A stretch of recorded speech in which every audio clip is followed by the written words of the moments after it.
감사합니다. 예, 할렐루야. 예, 감사합니다. 예, 좋은지 모르겠습니다.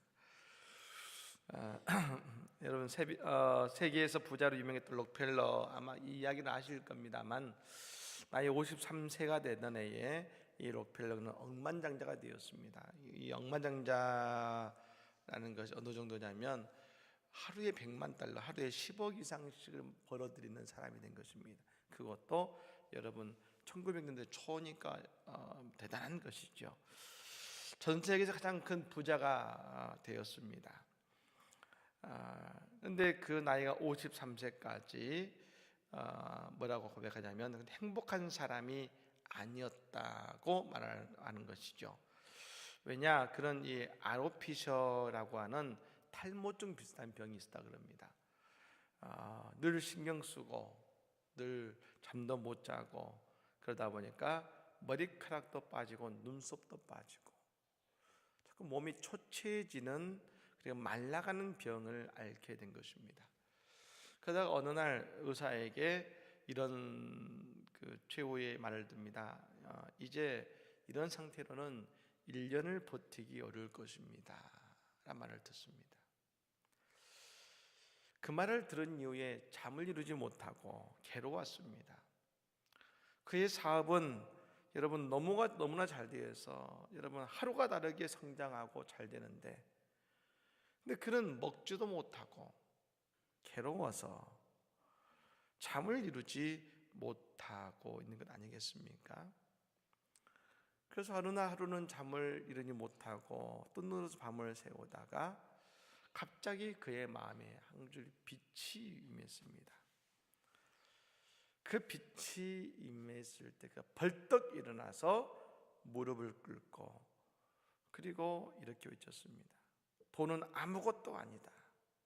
하나님이 모든 것 되신다. 따라해 볼까요? 돈은 아무것도 아니다. 하나님이 모든 것 되신다. 믿으십니까? 이 고백을 하고 그때부터 여러분 무릎으로 기도하기 시작했습니다.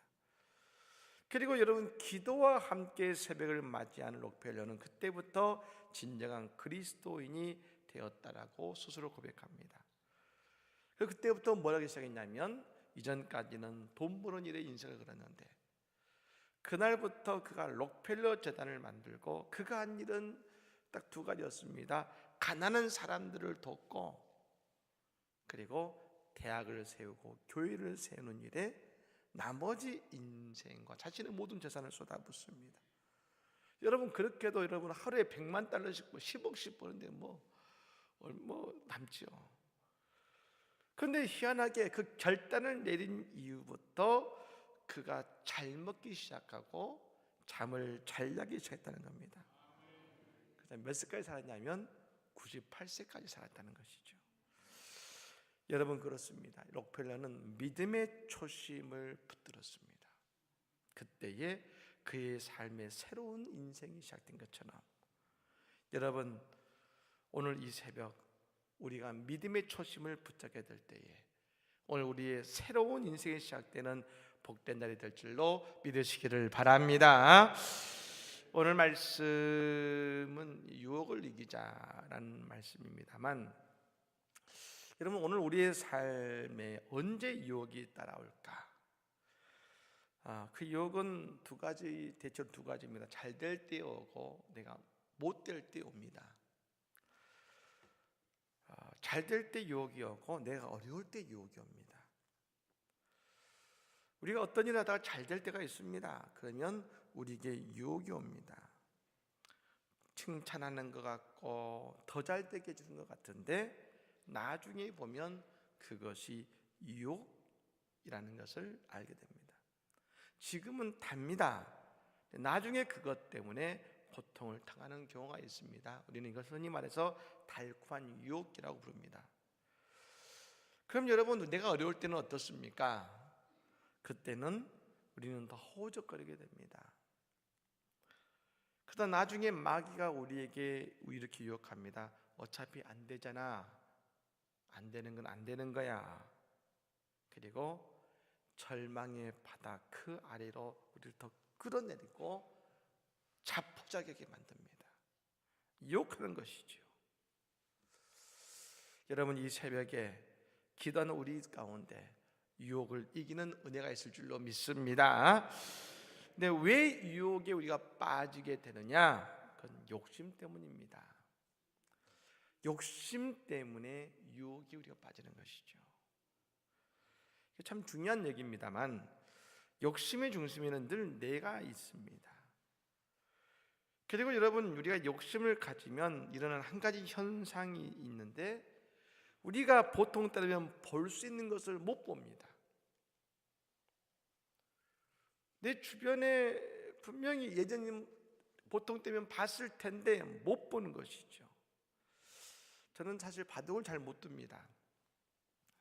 근데 대학교 다닐 때 한참 바둑이 재밌을 때가 있었습니다. 그래서 뭐 월간 바둑 사서 이렇게 보기도 하고, 그때가 이제 이창호 기사가 한참 유명할 때였습니다만, 근데 이제 바둑을 좋아해서 이제 가끔 바둑을 두면 바둑에 대마가 잡힐 때가 있죠. 그런데 왜 잡히냐? 작전에서 지는 것이 아닙니다. 계획을 세우는데 지는 것이 아니라 초짜니까 욕심을 부리다 잡힙니다. 욕심 부리면 어떻게 됩니까? 내 것만 보입니다. 이렇게만 이걸 다 먹어야지 하면서 내 것만 보다가 나중에 대마가 잡히죠. 또 신기한 것은 뭐냐면 훈수 둘 때는 그게 잘 보인다는 겁니다. 내 거 둘 때는 그렇게 안 보이는데 내가 옆에서 누군가의 훈수를 두면 그렇게 잘 보입니다. 왜 내가 두면 안 보이는지, 왜 그렇습니까? 내가 둘 때는 욕심 때문에 그래요. 욕심 때문에.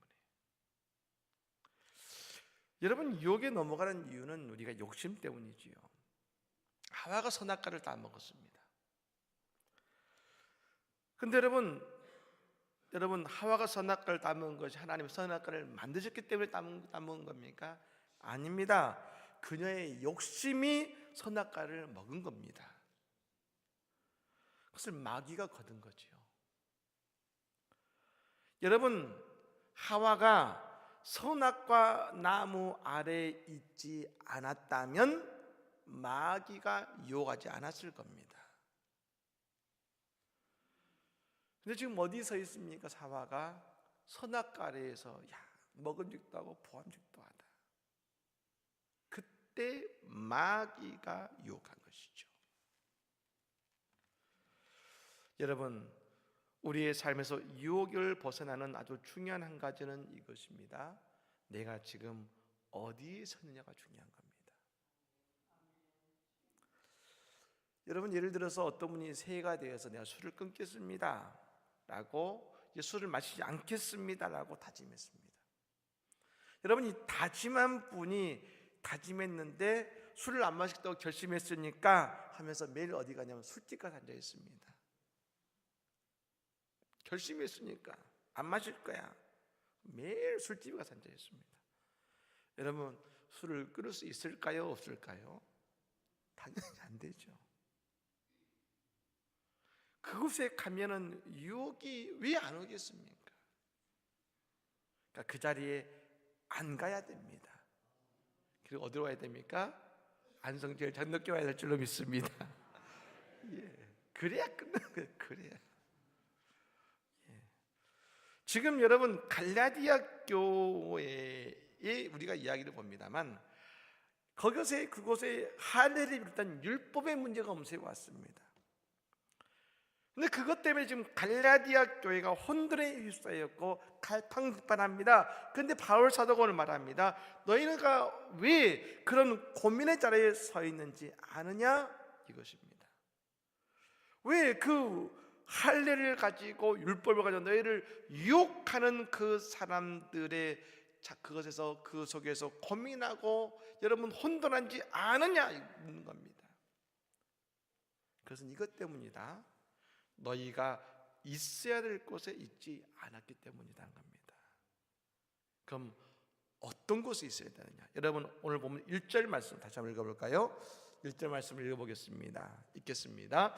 어리석도다 갈라디아 사람들아, 예수 그리스도께서 십자가에 못 박히신 것이 너희 눈앞에 밝히 보이거늘 누가 너희를 꾀더냐. 아멘.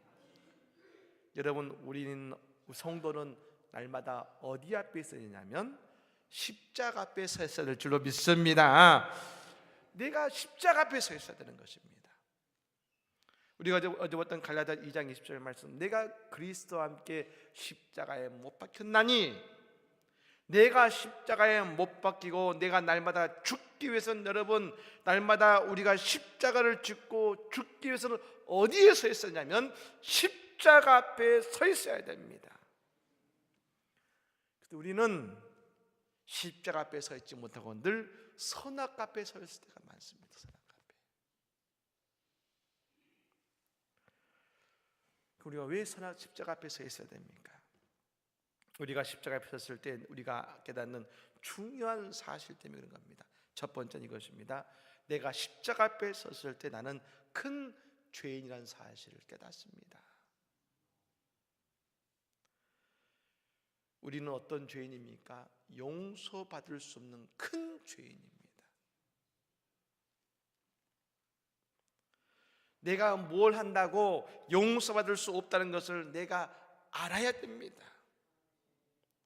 왜 할례 받고 왜 여러분 율법대로 하려고 합니까? 내가 그렇게 살면 용서받을 수 있다라고 하는 여러분 내 죄의 본 모습을 보지 못하니까 그런 겁니다. 내가 그래도 난 용서받을 수 없어. 그럼 난 큰 죄인이야. 내가 뭐라도 되는 것이 아니야 라는 내 본 모습을 깨달으면 말입니다, 할례와 율법에 매달리지 않을 겁니다. 내가 십자가 앞에 서 있지 못하니 그것에 유혹되는 것이죠. 두 번째는 이것입니다. 예수의 십자가를 통해 우리가 구원받을 정도로 우리가 소중한 존재라는 것을 십자가 앞에 있으면 깨닫게 된다는 것입니다. 여러분, 우리가 할례의 문제를 봅니다. 근데 바울 사도가 정확하게 이야기합니다. 왜 그런 유혹들, 율법을 행하고 할례를 받아야 진짜 구원받은 것이란 말에 현혹되는가? 우리가 받은 은혜를 놓치고 있으니까. 예수님의 사랑이 내게 다가오지 않으니까 유혹되는 것이죠. 이 오늘 말합니다. 할례가 필요하다면 왜 예수님이 굳이 십자가를 지셔야 했겠느냐? 그런 것이죠. 사랑하는 여러분, 그렇습니다. 오늘 저 갈라디아 교회뿐 아니라 오늘 우리도 마찬가지입니다. 내 앞에 있는 수많은 그것이 어떤 유혹들을 할지라도 내가 십자가 앞에 서 있으면 우리는 그 유혹들을 다 물리칠 줄로 믿습니다. 여러분, 예수의 사랑보다 더 큰 사랑이 어디 있고 더 큰 축복이 어디 있고, 예수의 십자가 앞에 설 때에 오늘 내 자신의 모습을 바라보게 되는 그것보다 더 큰 안목이 어디 있겠습니까? 예수의 십자가 앞에 우리가 서서 아멘하는 우리의 신앙이 되기를 간절히 축복합니다. 그러면서 말합니다. 2절 말씀이죠. 2절 말씀 다시 한번 읽겠습니다. 2절 말씀 읽겠습니다. 내가 너희에게서 다만 이것을 알려 하노니 너희가 성령을 받은 것이 율법의 행위로냐 혹은 듣고 믿음으로냐. 아멘. 오늘 말합니다. 초대교회에서 가장 중요한 것이 삼위일체의 하나님이었습니다. 십자가에 지신 예수님, 우리에게 영으로 오신 성령님, 우리의 아버지신 하나님. 여러분, 초대교회 교인들이 왕같은 제사장이요 거룩한 나라를 될 수 있던 것이 왜 그랬습니까? 그것은 성령의 충만함을 경험했기 때문 아니겠습니까? 근데 여러분, 성령의 충만함이 노력으로 됩니까? 노력으로 되나요? 아니죠. 오직 믿음으로 되는 것입니다. 바울 사도는 말합니다. 내가 정말로 이 유혹에서 벗어나고 싶으냐? 결론적으로 이런 말하는 것이죠. 내가 처음 예수의 십자가 앞에 섰던 그 자리, 그리고 예수의 영, 성령을 받았던 그 자리에 다시 서보라는 겁니다. 그럼 우리는 깨닫습니다. 우리의 구원은 율법에 있는 것도 아니고, 우리의 구원은 할례에 있는 것도 아니고, 그리고 우리의 욕심이 우리를 부여해 주는 것도 아니요, 오직 예수를 믿고 십자가를 믿고 내가 구원받은 그 처음 자리에 섰을 때 우리에게 진정한 구원이 온다는 것을 우리는 깨닫게 될 줄로 믿습니다. 사랑하는 여러분, 왜 이 사순절의 새벽에 우리가 모여서 기도합니까? 이 사순절의 새벽에 주님 앞에 나올 때 우리는 십자가 앞에 서게 되는 것이고, 처음 성령 받았던 은혜의 자리에 서기 때문에 우리가 우리의 죄가 얼마나 컸는지, 그리고 예수님이 나를 얼마나 사랑하시는지 그걸 깨달으니 이제 나는 세상의 유혹이 아니라 날마다 천국을 바라보는 은혜 안에 살아가야 되는 것 아니겠습니까? 여러분, 오늘 이 자리는 바로 그런 자리입니다. 여러분, 오늘 우리가 이 자리에 기도할 때에 내 인생의 유혹들은 이제 물러가고 오직 예수의 복이 다시 우리에게 임하게 될 줄로 믿습니다. 오늘 이 자리에 오직 믿음으로 십자가를 서는 이 복된 자리가 되기를 예수님을 간절히 축복합니다. 아멘. 우리 찬양하겠습니다.